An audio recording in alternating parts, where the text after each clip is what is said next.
Today's how-to is this Cartier Tank Americaine.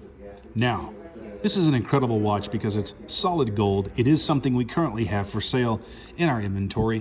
By the time you get through watching this tutorial, it could be gone. However, we can always get them.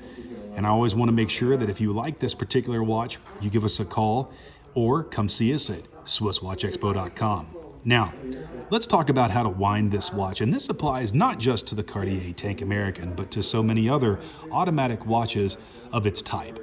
It's not overly complicated. It does not have a screw down crown. You don't have to unscrew it away from the body first before you go to wind the watch.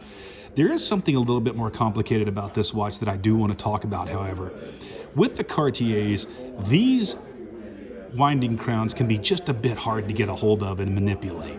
And for my big hands, that huge finger of mine doesn't quite get a good grip on this particularly odd-shaped crown. Now, it's knurled. It's actually got sides, flat sides to it. It looks a lot like a bolt, but it's hard to grip. So one of the things that we've learned over the years, if you have a Cartier and it's hard to wind because it's an automatic, and you find yourself not being able to grip the sides, here's what we've determined.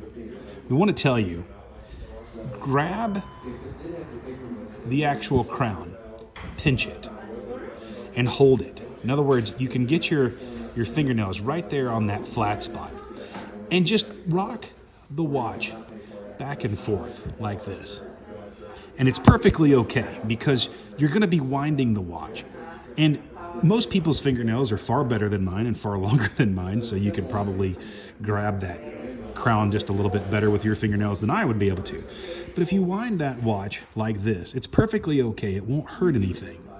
And you just rock it back and forth against the crown. Now, you're going to do that a pretty good amount of times. And when I say a pretty good amount of times, I mean 35, 40 times, maybe as many as 50. And the reason is because you want to make sure that you wind this watch fully. Now, it will wind. It's pretty sensitive, so it'll wind while it's on your wrist. But so many people take a gorgeous piece like this, especially in the white gold, off, leave it off for quite some time, and then come back to it, and it's dead, and they have to reset it, and they have to rewind it. One of the things that I want you to also understand is once you begin to start winding the watch and you get it to the point where it's completely wound, I want you to be able to pull this crown out. Now, this is an interesting piece because you can actually get up underneath it with your fingernail, and it's actually got 2 clicks. And as you can see, this is in the most extended position. You can see a gap between the crown and the watch. Now, if you pull it out, you'll notice there's 1 click, that's the date, and then 2 clicks is the time. Now, because we don't want to crash the gears on the date, and you've probably seen other tutorial videos, don't set the date until you know that this hour hand has passed the 12. Why?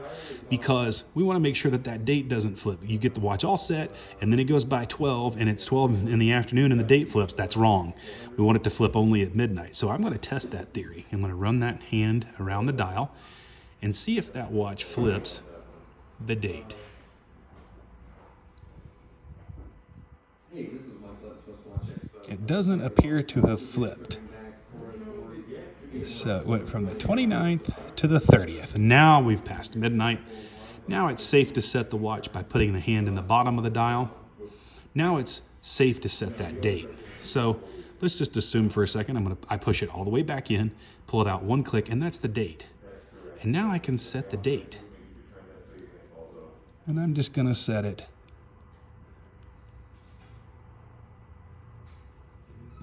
and it's the 20th. Okay. Now that I've set the date properly, pull this crown out. I'm going to set the time.